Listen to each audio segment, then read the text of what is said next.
Spara contro due parenti e li accoltella, uno dei due in prognosi riservata, arrestato 57enne di Castrofilippo. Recapitata una busta destinata a un funzionario dell'INPS di Agrigento contenente lettera di minaggio e un fazzoletto rosso sangue. Da oggi è il turno dei maturandi, anche senza prenotazione. La Sicilia è la prima regione a prevedere questa opportunità. Il commissario di Fratelli d'Italia di Agrigento, Pisano, chiede che vengano chiusi i centri d'accoglienza. Nuova fuga dal centro di Villaggio Mosè, arrestati due gambiani trovati al centro storico con hashish, ecstasy e 500 euro.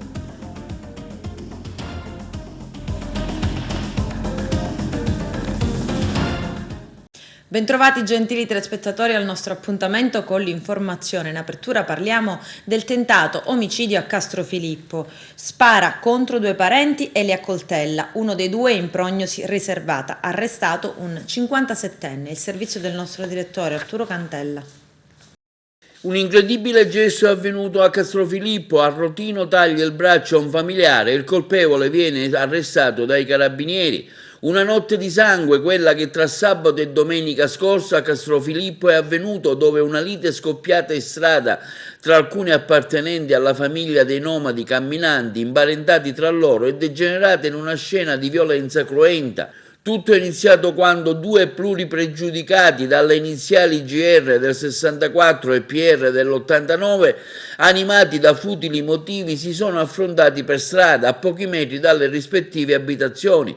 I due venivano immediatamente alle mani, interveniva in difesa così il secondo pluripregiudicato dalle iniziali GG del 78, all'arrivo del quale il GR correva a casa, si armava e tornava in strada, dove prima esplodeva alcuni colpi di carabina d'aria compressa contro gli altri due e poi, brandendo un coltellaccio da macellaio, si avventava contro GG, che colpiva al volto con vendenti micidiali, uno dei quali si abbatteva sul braccio sinistro della vittima, tranciandogli di netto i tendini. I carabinieri della stazione di Castrofilippo, della radiomobile della compagnia di Canicattì, inviati immediatamente dalla centrale operativa dove erano giunte numerose segnalazioni dell'accaduto, soccorrevano le vittime, identificavano rapidamente GR, a casa del quale in corso di perquisizione sequestrarono le armi usate poco prima. Il coltello con la lama di ben 48 centimetri era stato occultato sotto un armadio ancora sporco di sangue.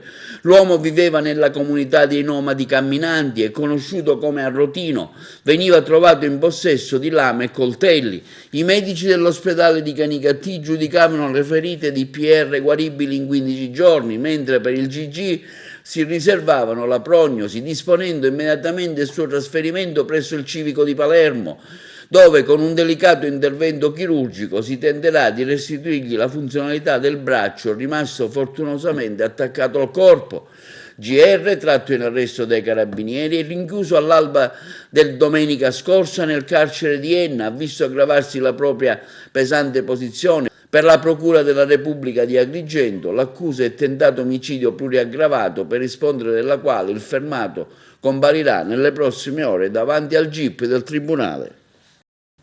Una busta contenente una lettera di minaccia e un fazzoletto rosso sangue è stata recapitata alla sede centrale dell'INPS in via Picone, indirizzata ad un alto funzionario sessantenne che però lavora fuori provincia. A fare la scoperta sono stati dipendenti dell'ente, che hanno immediatamente chiamato i carabinieri. Informata anche la procura di Agrigento. I carabinieri avrebbero già sentito il funzionario destinatario della lettera minatoria. Sulla busta ovviamente nessun indirizzo. Si proverà adesso a capire chi e come sia entrato o entrata e per quale motivo. Nessuna ipotesi è esclusa. Vaccinazioni. Da oggi è il turno dei maturandi, anche senza prenotazione. La Sicilia è la prima regione in Italia a dare questa opportunità. Arturo Cantella. Da oggi via libera alla vaccinazione anti-Covid degli studenti maturandi su base volontaria e senza prenotazione. Lo ha comunicato l'assessore regionale all'istruzione e alla formazione professionale Roberto Lagalla, che ha firmato una nota rivolta ai dirigenti scolastici siciliani in riferimento a quanto disposto dall'ordinanza del presidente della regione onorevole Nello Musumeci. La Sicilia sarà la prima regione italiana a procedere con la vaccinazione dei maturanti. L'assessorato all'istruzione, insieme all'osservatorio epidemiologico regionale, ha detto la Galla, ha ritenuto doveroso disporre la somministrazione del vaccino anche agli studenti iscritti all'ultimo anno della scuola superiore. L'esame di maturità si svolgerà anche questa volta in fase pandemica, ma differentemente a quanto accaduto nel 2020 abbiamo uno strumento in più per garantire migliori condizioni di sicurezza agli studenti che si apprestano a vivere un momento così importante per il loro percorso formativo. Secondo il provvedimento assessoriale, sottoscritto anche dal direttore dell'ufficio scolastico regionale Stefano Suraniti, gli studenti dovranno essere muniti di un'apposita attestazione di frequenza dell'ultimo anno del ciclo secondario di secondo grado, rilasciata dal dirigente scolastico. Se non ancora maggiorenni, dovranno essere accompagnati da almeno un genitore o da chi esercita la potestà genitoriale. Ogni studente senza prenotazione potrà quindi recarsi presso in uno degli hub siciliani di vaccinazione istituiti sull'intero territorio della regione siciliana. Si prevede che agli studenti minorenni verrà somministrato il vaccino Pfizer, mentre AstraZeneca o Johnson & Johnson a chi ha compiuto il 18° anno di età. Sono 79 nuovi casi di coronavirus registrati in provincia di Agrigento nella giornata del 25 maggio. Il dato emerge dal bollettino diffuso dall'ASP. Tutti i nuovi contagiati si trovano presso il domicilio, non si registrano dunque nuovi ricoveri né vittime. Sono invece 54 le persone guarite. Al Palazzo di Giustizia di Agrigento la Corte d'Assise, presieduta da Alfonso Malato, a fronte dei 24 anni proposti dal pubblico ministero Chiara Bisso, ha inflitto 22 anni di reclusione a carico di Vincenzo Galiano, 80 anni di Favara, che il 2 luglio del 2019 a Favara in contrada Calatafaraci, al culmine di un litigio, ha ucciso sparandogli dei colpi di pistola calibro 38 un uomo di 73 anni, Baldassar Contrino. La Corte ha riconosciuto l'aggravante della premeditazione e ha concesso uno sconto di pena in ragione della tenuità dell'età, delle condizioni di salute e del corretto comportamento processuale. Il ministro per il Sud e le coesioni territoriali Mara Carfagna a Messina ha risolto il problema baraccopoli, destinati 100 milioni per il risanamento, e dopo tappa a fondo fucile una delle aree da risanare. Infine a Palazzo d'Orlean per incontrare il presidente della regione Nello Musumeci. Ci sono i servizi. Il ministro per il Sud e la coesione territoriale, Mara Carfagna, è giunta in Sicilia in visita istituzionale. La prima tappa del viaggio sull'isola è stata la città di Messina per affrontare il problema dell'emergenza abitativa con numerosi cittadini che vivono ancora oggi nelle baracche e comunicare le attività del governo per il risanamento. Il ministro si è recato prima in prefettura per un incontro con il prefetto Cosima Di Stani, neocommissario del governo per la baraccopoli di Messina. A seguire si è svolta una conferenza stampa presso il Salone delle Bandiere di Palazzo Zanca con il sindaco di Messina, Cateno De Luca, e il prefetto Di Stani. Sono stati illustrati i dettagli dell'emendamento del governo con cui vengono destinati 100 milioni per il risanamento delle baraccopoli messinesi. Successivamente tappa a fondo fucile per un sopralluogo nella baraccopoli. Devo dire che sono molto felice di essere questa mattina a Messina, sono particolarmente emozionata, non a caso ho scelto Messina come prima tappa istituzionale, come mia prima visita istituzionale, perché qui a Messina siamo riusciti ad affrontare e a portare a soluzione un problema che si trascinava da decenni, quella che ho definito appunto una vergogna nazionale, indegna di un paese civile. Migliaia di persone private dei loro diritti fondamentali, il diritto ad una casa decente, a servizi, a collegamenti, ad un'istruzione di qualità. Abbiamo non soltanto stanziato i fondi necessari per riqualificare l'intera area e per individuare soluzioni abitative alternative, ma abbiamo anche individuato nel prefetto il commissario straordinario che avrà il compito di portare a soluzione questo problema. Ringrazio il sindaco perché ha portato all'attenzione nazionale questa situazione vergognosa, ringrazio naturalmente tutti i parlamentari della città di Messina per avermi sollecitata ad adottare questo provvedimento e sono davvero molto soddisfatta di essere riuscita a farlo in tempi rapidi. Questa è una di quelle situazioni che riempie di significato il nostro impegno politico. speriamo, perché a me non me ne vogliono dare, mi hanno escluso dalla graduatoria perché dice che non avevo la bolletta della luce e non mi vogliono dare la casa. Io ho 3 bambini minorenni, vediamo adesso quello che se si conclude qualcosa, perché se non mi danno la casa io non ne posso uscire dalla mia casa, alla fine quella è casa mia. Una casa però decente che possiamo abitare, perché da 47 anni che aspetto la casa. Mio marito è invalido, ha una brutta malattia e siamo ancora qua. Ho 47 anni che abito qua e aspetto le promesse. Dovete farci passare, è molto stretto, non potete entrare.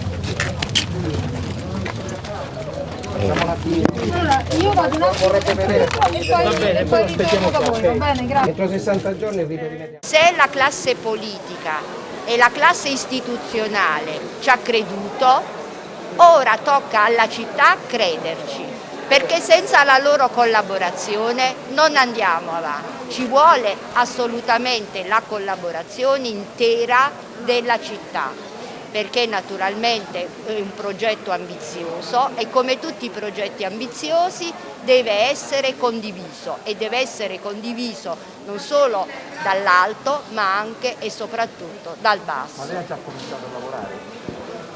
Ho iniziato a approfondire tutti gli aspetti tecnici e ovviamente proseguiremo nei prossimi giorni. Piacere per noi. Le priorità legate allo sviluppo del Mezzogiorno e in particolare al razionale utilizzo delle risorse del Fondo per lo Sviluppo e la Coesione e le opere inserite nel Piano Nazionale Ripresa e Resilienza, ma anche il ruolo che la Sicilia può e deve svolgere al centro del Mediterraneo. Sono questi i temi principali affrontati durante la visita a Palazzo Orleà del Ministro per il Sud e per la Coesione Territoriale Mara Carfagna, che ha incontrato il Presidente della Regione Siciliana Nello Musumeci e la Giunta regionale. Le esigenze sono tante, non tutte sono state soddisfatte dal Piano Nazionale di Ripresa e Resilienza, ha affermato il presidente della regione Musumeci. Stiamo lavorando di buona lena, servono progetti esecutivi e abbiamo elaborato un elenco di opere di media grandezza. Le opere strategiche purtroppo non sono inserite nel Piano Nazionale Ripresa e Resilienza perché i tempi non sono quelli dell'Unione Europea, ma noi continuiamo a insistere perché il Ministero della Transizione Ecologica da un lato e quello delle infrastrutture dall'altro possano aprire un tavolo per consentire alla Sicilia di dotarsi di quell'impatto infrastrutturale indispensabile perché l'isola possa finalmente diventare naturale piattaforma nel Mediterraneo. Ho garantito al presidente Musumeci massima disponibilità con una interlocuzione attenta, ha invece dichiarato il ministro Carfagna. So che la vostra è una regione fortemente competitiva in tutti i settori, dal turismo all'agroalimentare a quello delle energie rinnovabili e dalla cultura, ma deve essere messa nelle condizioni di esprimere al massimo le sue potenzialità. La Sicilia rappresenta il perno della strategia di rilancio della vocazione italiana nel Mediterraneo, in grado di intercettare gli scambi commerciali e turistici che riguardano il Mezzogiorno. Sul ponte, sullo stretto, il ministro ha aggiunto: ritengo che il collegamento stabile sia necessario per rompere l'isolamento che condanna la Sicilia all'arretratezza. Il ministro Giovannini ha consegnato al Parlamento la relazione da cui emerge questa necessità. Ormai pare che ci siano le volontà e la convinzione di tutti di assumersi la responsabilità riguardo all'avvio del ponte. Sulle zone economiche speciali il ministro Carfagna ha ancora fissato i tempi dell'investimento dei 630 milioni di euro, di cui 111 per la Sicilia, finanziamenti, governance, nomina commissaria, questo è il cronoprogramma che ci siamo dati per le ZES. Ci siamo occupati dei soldi e del potere e dopo l'approvazione del decreto legge semplificazioni che contiene la riforma della governance nomineremo i commissari scegliendo non persone calate dall'alto ma persone che possono essere interlocutori dei presidenti delle regioni. Io credo, ha concluso ancora il ministro, che le ZES siano una straordinaria opportunità per favorire crescita e sviluppo di queste zone. 11 migranti in 2 diversi gruppi sono scappati dal centro d'accoglienza Casa dei Gabbiani del villaggio Mosè ad Agrigento. 6 sono stati immediatamente ritrovati e acciuffati dai carabinieri e dalla polizia, mentre per gli altri le ricerche sono ancora in corso. Nella struttura sono presenti 70 migranti in sorveglianza sanitaria anti-Covid. e il commissario provinciale di Fratelli d'Italia di Agrigento, Calogero Pisano, interviene a seguito dei recenti disordini anche col lancio di oggetti verso le forze dell'ordine e fughe di migranti appena accaduti tra Siculiana e Agrigento e afferma si tratta degli ennesimi inaccettabili atti violenti di gente arrivata clandestinamente in Italia e che rifiuta in maniera arrogante di rispettare le nostre leggi e di adempiere agli obblighi di quarantena previsti dalle norme anti-Covid. Chiediamo al governo Draghi di intervenire immediatamente, di chiudere tutti i centri di accoglienza della provincia agrigentina ormai relegata a un mero campo profughi e al contempo esprimiamo solidarietà ai nostri uomini in divisa messi a presidio delle strutture che con abnegazione svolgono il loro dovere anche a rischio della propria incolumità fisica. I presidenti nazionali di Italia Viva, Teresa Bellanova ed Ettore Rosato, su indicazione del coordinatore regionale Davide Faraone, hanno nominato i coordinatori della provincia di Agrigento, Cristina Sciacca e Michele Termine, poi Giorgio Bongiorno, coordinatore della città di Agrigento. A Bongiorno sarà affiancata a breve una donna, così come previsto dallo Statuto Nazionale del Partito, che prevede la parità di genere in tutti i coordinamenti territoriali. Sequestrati 60 kg di hashish al porto di Palermo. La Guardia di Finanza ha arrestato in flagranza di reato 2 persone appena sbarcate dalla nave di linea proveniente da Napoli. C'è il servizio.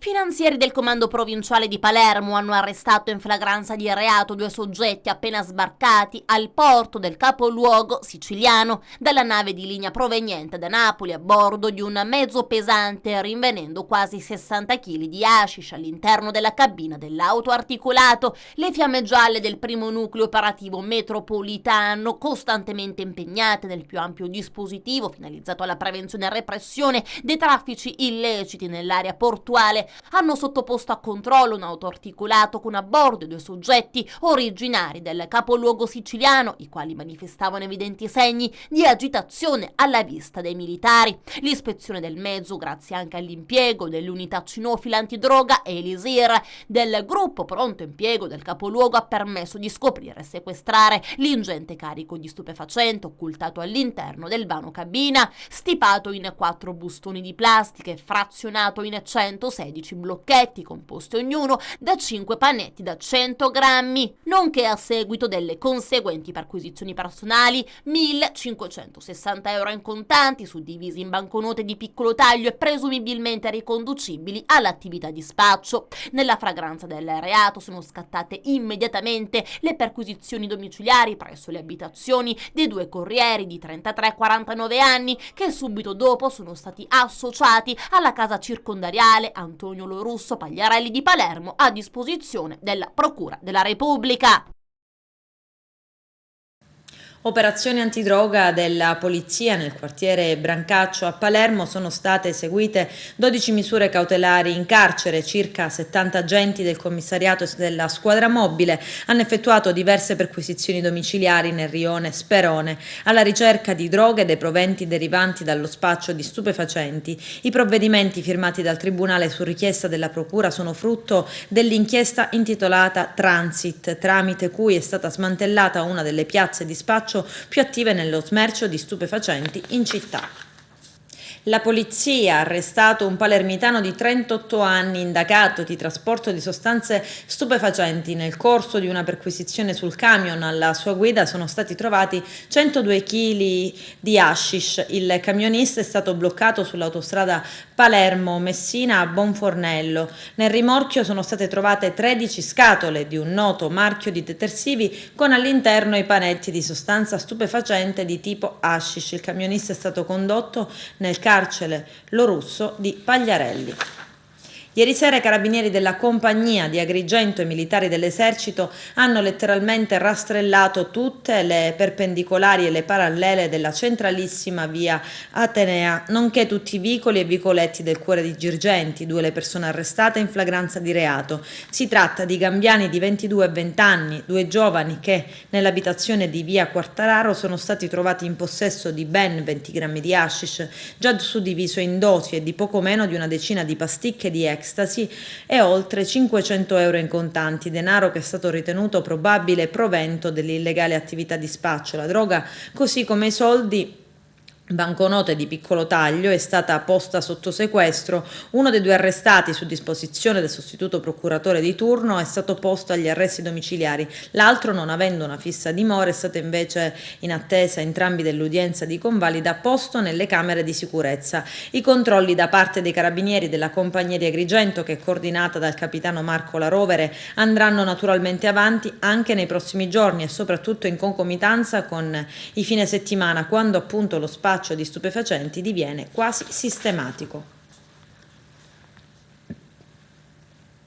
Un giovane catanese, Paolo Salafia, 19 anni, è morto dopo una fuga rocambolesca con inseguimento ad opera della polizia di Acireale, finito contro il cancello di una casa in territorio di Acicatena. Secondo una prima ricostruzione dei fatti, Salafia con un complice avrebbe rubato un'auto ad Acireale, venendo poi intercettato dalle volanti del commissariato. È nata la fuga spericolata, finita contro il cancello. Il complice è stato trasportato in ospedale e non è in pericolo di vita. Trattava come sue cose moglie, amanti e figli. Arrestato dalla polizia di Stato un 32enne siracusano per maltrattamenti in famiglia e lesioni personali aggravate. Le indagini hanno messo in luce almeno 7 anni di violenza e soprusi. Sotto lo stesso tetto erano costrette a coabitare moglie e amante, nonché 4 figlie, 2 nate all'interno del matrimonio e 2 dalla relazione extraconiugale. È emerso che fra le mura domestiche vigeva un clima di vero e proprio terrore determinato dalla violenza fisica e psicologica. Le 2 donne erano costrette a vivere in una condizione di semisegregazione, non potendo uscire di casa se non con il consenso dell'uomo. Per strada potevano camminare solo con il capo chino, altrimenti scattavano insulti e aggressioni con calci, pugni e colpi di bastone. Tutto questo avveniva in presenza delle figlie, che spesso subivano lo stesso trattamento. Spesso le donne venivano costrette a rapporti sessuali contro la loro volontà, un vero inferno, fino a quando insieme alle figlie hanno deciso di porre fine a tutto questo, accettando di andare in una località protetta. L'indagato è stato posto agli arresti domiciliari per maltrattamenti in famiglia e lesioni personali aggravate. Chiamati 118 testimoni per fare luce sull'omicidio dell'agente Nino Agostino e della moglie Ida Castelluccio, uccisi a Villagrazia di Carini il 5 agosto del 1989. I dettagli nel servizio. Il processo inizia questo 26 maggio in Corte d'Assise. Chiameremo a deporre rappresentanti delle istituzioni che hanno taciuto o depistato, dice l'avvocato Fabio Repici, legale della famiglia Agostino. Appartengono alla Polizia di Stato e all'ex SISDE. La storia, così, ci porta indietro di oltre 30 anni. Tanto c'è voluto a far luce sull'omicidio dell'agente Nino Agostino e della moglie Ida Castelluccio. Era lo scorso mese di marzo, quando veniva dato l'ergastolo al boss Nino Madonia, uno dei fidati della cupola di Totorina. 32 anni per arrivare a una prima sentenza, iniziare così a contornare una verità mai giunta veramente. 32 anni di prove scomparse e depistaggi. Il delitto Agostino è diventato il simbolo dei misteri di Palermo, ma anche della battaglia per la ricerca della verità. È una grande vittoria, commentava Papa Vincenzo Agostino, ma taglierò la barba solo quando sarà finito tutto il processo. A condannare Nino Madonia alla massima pena il giudice Alfredo Montalto. È stato invece rinviato in quella sede a giudizio un altro mafioso, Gaetano Scotto, che sarebbe stato nel comando dei sicari che sparò il pomeriggio del 5 agosto 1989 a Villagrazia di Carini. Un processo si decise di farlo anche per Francesco Paolo Rizzuto, amico di Nino Agostino, che all'epoca aveva 16 anni, accusato di aver aiutato i sicari con il suo silenzio e tante bugie. Oggi è indagato per favoreggiamento aggravato. Una verità importante, commentava Vincenzo Agostino emozionato mentre usciva dall'aula bunker del Lucciardone. La verità sulla morte di Nino e Ida, diceva ancora, è chiusa in qualche palazzo delle istituzioni. Nino Agostino era ufficialmente solo un poliziotto del commissariato San Lorenzo. In realtà avrebbe fatto parte di una squadra segreta che dava la caccia ai superlatitanti. Per conto di chi non è ancora ben chiaro. Il suo contatto era un amico poliziotto, Guido Paolilli, in passato indagato per favoreggiamento, ma poi la sua posizione è stata archiviata per prescrizione. Qualcuno avrebbe però tradito Nino Agostino. Già la sera del delitto un collega di pattuglia aveva scritto all'allora capo della squadra mobile, Arnaldo La Barbera, che Nino andava a caccia di grandi latitanti, Ma quella notizia così importante rimase chiusa in un cassetto per 4 anni, mentre la Barbera, lo stesso che poi costruì il falso pentito Scarantino, si ostinava a indagare sulla pista di un'improbabile vendetta dei familiari di un'ex fidanzata di Nino. La sera del delitto avvenne anche dell'altro. Agenti della squadra mobile, probabilmente insieme a uomini dei servizi, perquisirono casa di Agostino ad Altofonte, portando via alcuni appunti. La Procura Generale adesso chiede che siano sentiti 118 testimoni. Imputati sono Gaetano Scotto, boss dell'Arenella, considerato esecutore materiale del delitto, assieme a Nino Madonia, già condannato per l'appunto all'ergastolo in abbreviato. L'altro imputato è Francesco Paolo Rizzuto, che all'epoca del delitto si sporcò persino la maglia di sangue. Tra i testi i procuratori volevano sentire in aula pure Luigi De Sena, ex dirigente del SISDE, deceduto, scelto per riferire riguardo il periodo di collaborazione con i servizi segreti di Arnaldo La Barbera. Tra i nomi anche quelli di Bruno Contrada, Saverio Montalbano, dirigente del commissariato San Lorenzo nel quale lavorava Nino Agostino. Nel processo si discuterà anche della misteriosa collaborazione tra Alberto Volo, presidente di licei privati, conosciuto come il Preside Nero. Verrà sentito anche un ufficiale di polizia giudiziaria della squadra mobile su risultanze attinenti alle missioni in Inghilterra di Arnaldo La Barbera.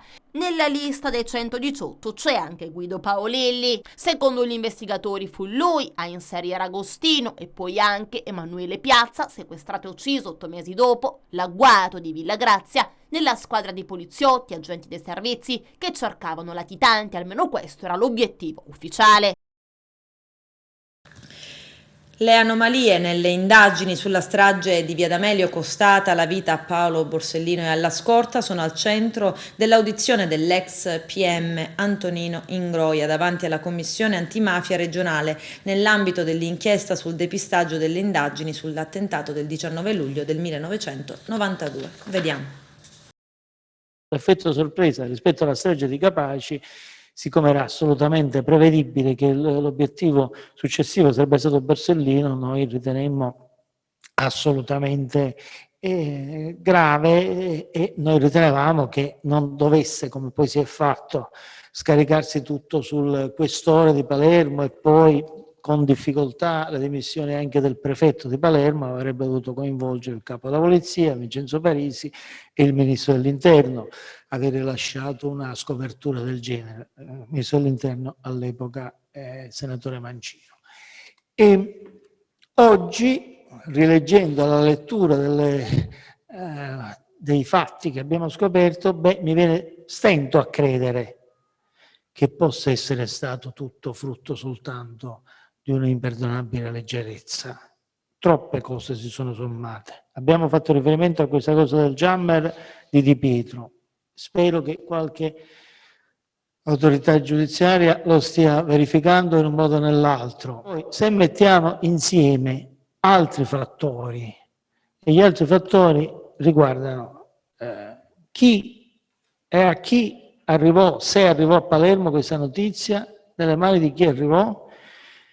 Io ricordo e metto a disposizione, non ricordo se lo dissi all'epoca, ma è una cosa che ho valorizzato, questo mio ricordo, diciamo, posteriore alla luce delle cose che si sono scoperte. Io ricordo che il dottor Arnaldo La Barbera, da quello che mi venne detto, e devo dire la verità, non ricordo esattamente la mia fonte, chiese e pretese di essere l'unico responsabile di sicurezza di Giovanni Falcone. Allora, se mettiamo insieme i tasselli, che in tutto il periodo in cui lui era il responsabile della sicurezza, accadde l'attentato alla Daura, poi ci sono state anche le scoperture della protezione di Falcone. Allora c'è questo La Barbera che si occupa della sicurezza, che è collegato, che era poi il libro paga dei servizi segreti, che ha depistato poi l'indagine su Borsellino, che era collegato a Contrada, che era stato officiato dal dottore Tinebra di svolgere le indagini, nonostante io avessi detto a Tinebra che Borsellino aveva raccontato le cose che fuori verbale mutuo l'aveva detto sul conto di Contrada. Questo lo dissi, credo, o l'indomani, o il 20 o il 21 luglio, cioè perché Tinebra chiese alla Procura Generale di Palermo, al Procuratore Generale Siclari, di mettergli a disposizione un ufficio dentro il Palazzo di Giustizia per le indagini immediate.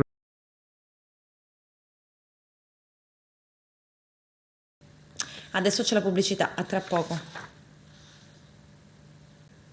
La Soprintendenza ai Beni Culturali e Ambientali di Catania ha avviato la procedura di dichiarazione di interesse culturale per Villa Grazia, la casa di Franco Battiato a Milo. Il procedimento terminerà entro 120 giorni con l'apposizione del vincolo che dichiarerà la villa quale bene culturale. Donatella Aprile, sovrintendente di Catania, commenta: la villa di Milo, oltre a essere un bel esempio di casale rurale, è oggi un luogo simbolico che testimonia la vita di un artista siciliano riconosciuto in tutto il mondo per la peculiarità della sua produzione.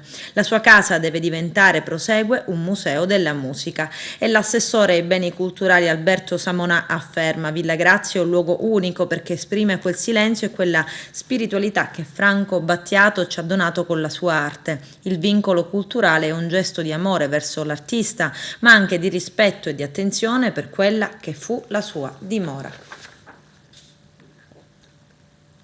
A Porto Empedocle oggi l'omologazione dello stadio. Tonino Butera. Il professore Stefano Valenti è il responsabile regionale della SGS. Ecco, si è messo in attività nuovamente e sta proponendo delle iniziative molto interessanti, come per esempio la Carta dei diritti dei bambini e la Carta dei doveri dei genitori. Professore Valenti, ci lo spiega meglio. Ma intanto devo dire, Carmelo, che non siamo stati fermi, anche se dal punto di vista calcistico i ragazzi non hanno fatto l'attività, ma noi abbiamo lavorato tantissimo in via di programmazione, di aggiornamento, eccetera, eccetera. Questa è una targa che in questo periodo abbiamo preparato a Palermo, da distribuire, verranno distribuite a tutte le scuole calcio d'élite, perché è una targa che tutti dovremmo osservare, perché c'è la Carta dei diritti dei bambini e la Carta dei doveri dei genitori.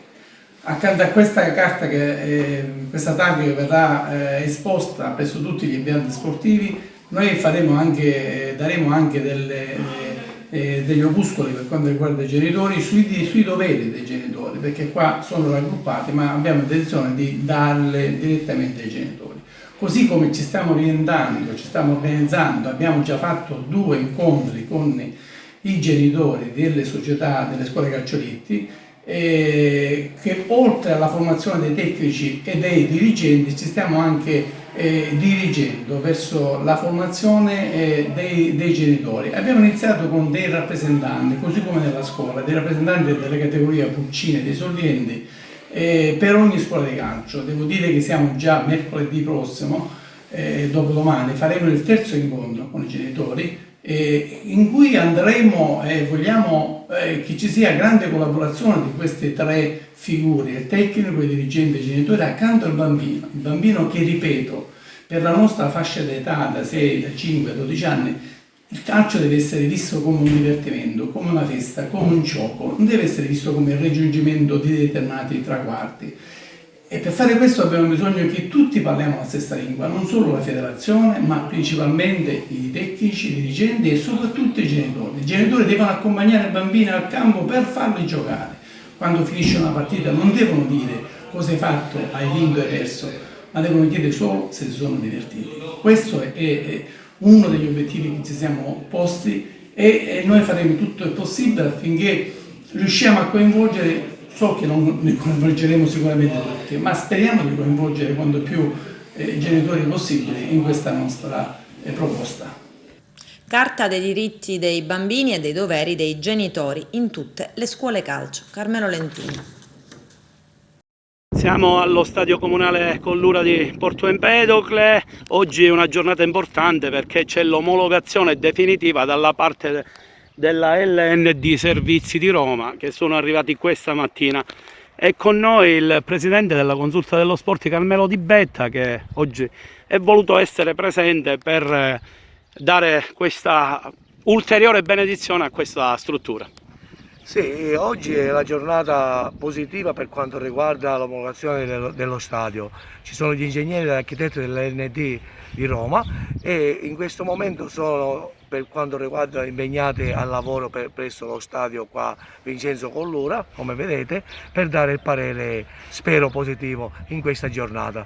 Sono contento perché dopo tanti anni di sacrifici, diciamo, siamo al punto che dobbiamo, quello che ci aspetta tutti i tifosi di Anata, che aspettano tanto tempo. Poi per quanto riguarda diciamo, lo stadio, noi faremo di tutto per il discorso del muro, che già l'architetto Cutaia già si sta dando da fare, l'assessore proposto Marzia Filippazzo allo sport si sta dando pure da fare, il sindaco e il nostro appoggio per il tutto, e mi auguro che tutto vada a buon fine. Con questo è tutto, termina qui l'edizione del telegiornale. Grazie per la gentile attenzione e per essere stati con noi. A presto.